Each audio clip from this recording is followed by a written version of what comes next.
36 संतरे बेचने पर एक फल विक्रेता को 4 संतरों के विक्रय मूल्य के बराबर हानि होती है, उसका हानि प्रतिशत कितना है?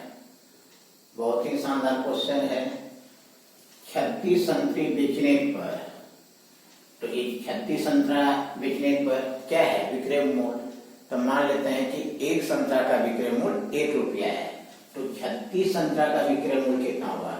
36 रुपया। तो विक्रय मूल्य एसपी आपको दिया हुआ है ₹36। 4 संतरों के विक्रय मूल्य के बराबर हानि होती है, तो हानि दिया हुआ है, लॉस दिया हुआ है आपको कितना? ₹4। तो बताइए सीपी कितना होगा? तो सीपी होगा एसपी प्लस लॉस। तो 36 में 4 जोड़ देंगे, कितना होगा बताइए? 40। 36 4 40, तो 40 रुपीज हो गया। तो कहता है हानि प्रतिशत क्या होगा? तो प्रतिशत हानि बराबर क्या होता है? हानि गुना 100, तो हानि है आपका 4 गुना 100 बटे क्रय मूल्य। क्रय मूल्य आपको दिया हुआ है, सीपी दिया हुआ है 40 रुपया, तो बटा 40। 0 0 कैंसिल, 4 4 कैंसिल, तो कितना हो गया? 10%। तो करेक्ट आंसर होगा 10%। और 10% आपका किस ऑप्शन में दिया हुआ है? ऑप्शन ए में। तो करेक्ट आंसर आपका क्या होगा? ऑप्शन ए होगा। दूसरा प्रश्न है 3 पर टू दी पावर 200, 2 पर टू दी पावर 300, 7 पर टू दी पावर 100 में से सबसे बड़ी संख्या कौन सी है? बहुत ही शानदार क्वेश्चन है। कैसे बनाएंगे? तो आपको दिया हुआ है 3 पर टू दी पावर 200, 2 पर टू दी पावर 300, 7 पर टू दी पावर 100। ये आपको क्वेश्चन में दिया हुआ है। तो इसको कैसे लिखेंगे? 3 पर टू दी पावर 2 इंटू 100 लिख सकते हैं। 2 इंटू 100 200 हो गया, 2 और 300 को कैसे लिखेंगे? 3 इंटू 100, 7 पर टू दी पावर 100।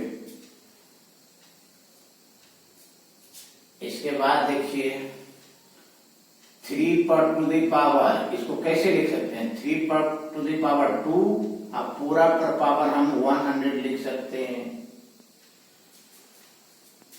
कोमा इसको कैसे लिख सकते हैं? 2 पर टू दी पावर जो है 3, अब पावर लिख सकते हैं 100, कोमा 7 पर टू दी पावर 100। 3 का स्क्वायर करेंगे कितना होगा?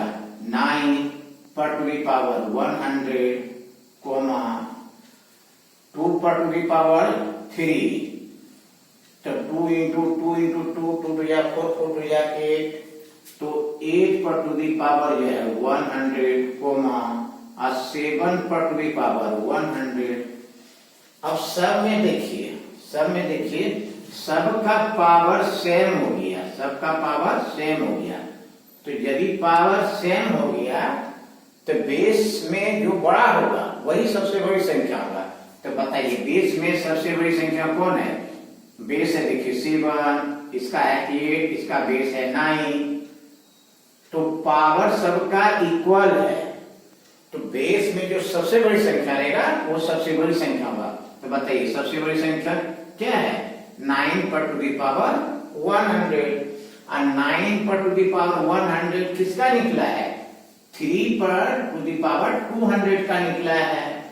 तो बताइए सबसे बड़ी संख्या क्या हुआ? 3 पर टू दी पावर 200। किस ऑप्शन में दिया हुआ है? ऑप्शन ए में। तो करेक्ट आंसर आपका क्या होगा बताइए? Option A.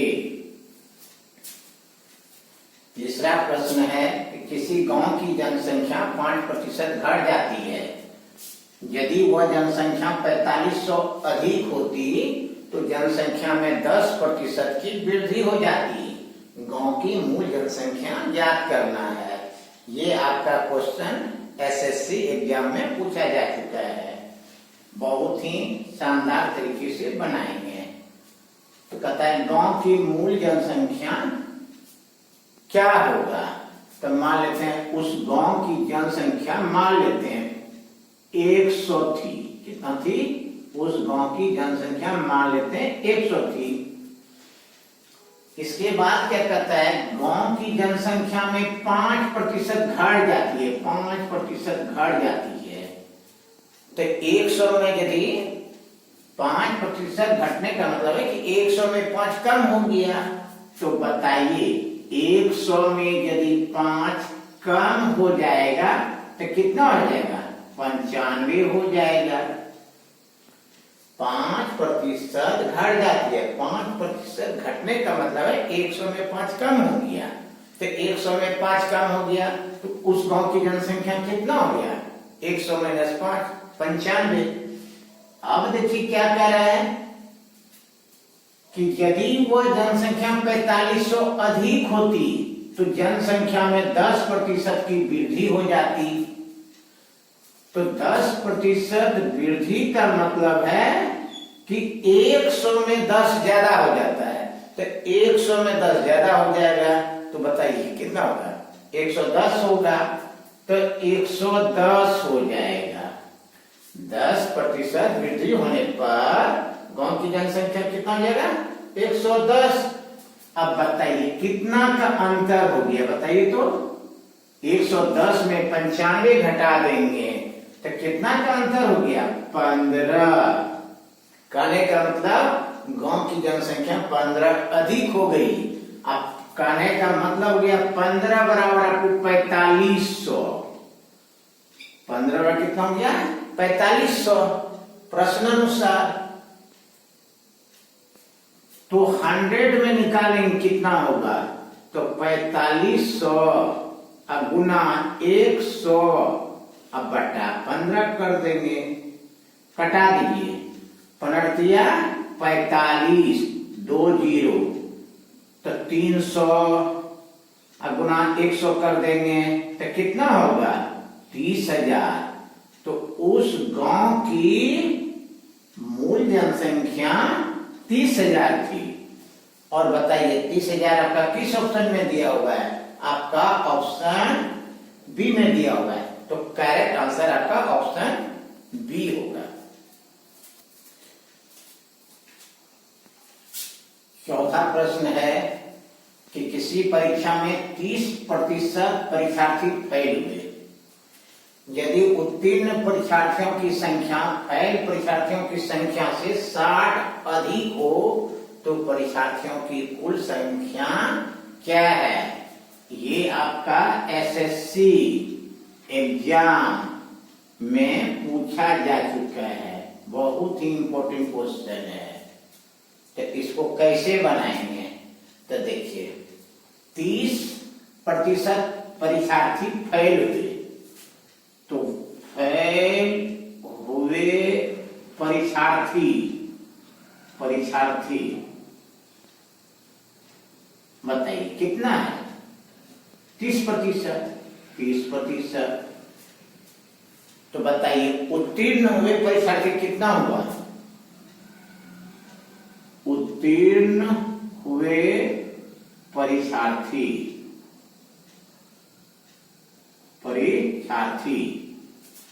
तो 30% फेल होने का मतलब है कि 100 में 30 फेल हो गया। तो बताइए उत्तीर्ण अर्थात पास हुए परीक्षार्थी कितना हो गया? तो 100% में 30% माइनस कर देंगे। तो 100 में 30 माइनस कर देंगे तो कितना हो जाएगा? 70% हो जाएगा। तो बताइए कितना अधिक हो गया? बताइए। तो 70 में 30 माइनस कर देंगे तो 40% अधिक हो गया। अब प्रश्न में देखिए क्या कह रहा है? उत्तीर्ण परीक्षार्थियों की संख्या फेल परीक्षार्थियों की संख्या से 60 अधिक है। कहने का मतलब 40% इक्वल टू हो जाएगा 60। तो 40% इक्वल टू 60 कर देंगे। और परसेंटेज, टोटल परसेंटेज कितना होता है 100। तो 100% बराबर कितना होगा बताइए। तो 60 इंटू 100%। अब बाय क्या आ जाएगा 40%। कटा दीजिए, 0 0 कैंसिल, 2 2 या 4, 2 5 या 10, 2 से कटा दिए, 32 या 60। अब बताइए 30 इंटू 5 कर देंगे तो 35 या कितना होगा 150। तो करेक्ट आंसर होगा 150। अब बताइए 150 किस ऑप्शन में दिया हुआ है, ऑप्शन बी में। तो बताइए परीक्षार्थियों की कुल संख्या क्या है, तो 150। और 150 किस ऑप्शन में दिया हुआ है, ऑप्शन बी में। किसी को थोड़ा सा भी दिक्कत है तो बताइए, थोड़ा सा भी दिक्कत है तो बताइए। No problem. Thank you very much. पांचवा प्रश्न है कि दिए गए चतुर्भुज ABCD में कोण A तथा कोण B का समविभाजक बिंदु P पर करती हैं। यदि कोण C बराबर 100 डिग्री है और कोण B बराबर 60 डिग्री, तो कोण APB का मान क्या होगा, कोण APB इस कोण का मान क्या होगा, ये ज्ञात करना है। बहुत ही अच्छा क्वेश्चन है। कैसे बनाएंगे, तो याद रखिएगा कि यदि चतुर्भुज ABCD में कोण A और कोण B का समद्विभाजक बिंदु P पर मिलता है, तो कोण APB, ये कोण APB बराबर जो होगा कोण C प्लस कोण D का आधा। क्या हो जाएगा, कोण C प्लस कोण D बाय 2 का आधा। कैसे होता है ये अगली क्लास में हम प्रूव करके आप लोगों को बताएंगे। अभी याद रखना है कि कोण APB बराबर क्या होगा, कोण C प्लस कोण D का हाफ हो जाएगा। बताइए कोण C आपको कितना दिया हुआ है 100 डिग्री, प्लस कोण D कितना दिया हुआ है 60 डिग्री। अब बाय कर देंगे 2, तो 100 प्लस 60 कितना होगा बताइए 160। अब बाय 2 तो कितना हो जाएगा 80 डिग्री। 160 बाय 2 कितना हो जाएगा 80 डिग्री। तो करेक्ट आंसर होगा 80 डिग्री। कोण APB का मान कितना होगा 80 डिग्री। और 80 डिग्री देखिए आप लोग किस ऑप्शन में दिया हुआ है, ऑप्शन बी में। तो correct answer will be option B. बताइए किसी को कुछ दिक्कत है तो बताइए, फटाफट बताइए किसी को कुछ दिक्कत है तो। 6 नंबर प्रश्न है 2 पर टू दी पावर 0 प्लस 4 पर टू दी पावर 0 का मान क्या होगा। क्वेश्चन तो बहुत इजी है, लेकिन प्रायः स्टूडेंट गलत करके आ जाते हैं। कैसे बनेगा देखिए, 2 पर टू दी पावर 0 प्लस 4 पर टू दी पावर 0। तो याद रखिएगा किसी भी डिजिट पर पावर यदि 0 होता है तो उसका मान जो होता है 1 होता है। क्या होता है बताइए, अगर किसी भी डिजिट पर पावर 0 होता है तो उसका वैल्यू जो है 1 होता है। तो बताइए इसका वैल्यू कितना हो गया 1 प्लस, और इसका वैल्यू कितना हुआ 1, तो 1 प्लस 1 कितना हो गया 2। तो करेक्ट आंसर होगा 2। और 2 बताइए आपका किस ऑप्शन में दिया हुआ है, ऑप्शन सी में। तो करेक्ट आंसर आपका ऑप्शन सी होगा। 7वां नंबर क्वेश्चन आपको दिया हुआ है कि संलग्न आकृति में x का मान ज्ञात करना है, O वृत्त का केंद्र है। फिर से प्रश्न को समझिए क्या कर रहा है कि संलग्न आकृति में, इस आकृति में x का मान आपको ज्ञात करना है यदि O वृत्त का केंद्र है। तो कहता है क्या करेंगे, कैसे बनाएंगे बताइए। तो इसके लिए क्या करते हैं, रचना कर देंगे, CO को मिला देंगे। तो जब CO को मिला देंगे तो त्रिभुज AOC में देखिए, त्रिभुज AOC में देखिए, OA बराबर OC क्या है, त्रिज्या है, और एक ही वृत्त की त्रिज्या आपस में क्या होती है, समान होती है। OA और OC इस वृत्त की क्या है, त्रिज्या है, और एक ही वृत्त की त्रिज्या आपस में क्या होती है, समान होती है। तो ये दोनों भुजा बराबर है। अब बताइए त्रिभुज में क्या होता है, त्रिभुज में समान भुजाओं के समूह कोण बराबर होते हैं। त्रिभुज में, त्रिभुज AOC में समान भुजाओं के समूह कोण बराबर होते हैं। तो ये दोनों कोण क्या होगा, बराबर होगा। ये दोनों भुजा बराबर है, तो ये दोनों कोण क्या होगा, बराबर होगा। तो ये आपका 32 डिग्री है। तो बताइए ये आपका कितना होगा, 32 डिग्री। फिर इसी तरह से देखिए त्रिभुज BOC में देखिए, OB बराबर OC क्या है, वृत्त की त्रिज्या, और एक ही वृत्त की त्रिज्या आपस में क्या होती है, समान होती है। अब फिर त्रिभुज BOC में देखिए, OB बराबर OC, तो इसलिए ये और ये कोण क्या होगा, बराबर होगा। त्रिभुज में समान भुजाओं के समूह कोण बराबर है। इस भुजा के सामने का कोण ये होगा और इस भुजा का सामने का कोण ये है। तो ये आपको 18 डिग्री दिया हुआ है। तो ये कोण कितना होगा आपका, 18 डिग्री होगा। अब बताइए टोटल जोड़िए, 32 डिग्री, 32 प्लस 18 कितना हो गया, 32 और 18 कितना हो गया बताइए, 50 डिग्री। तो एंगल ACB का जो मान होगा 32 डिग्री अब प्लस 18 डिग्री, तो कितना हो जाएगा 50 डिग्री, 50 डिग्री।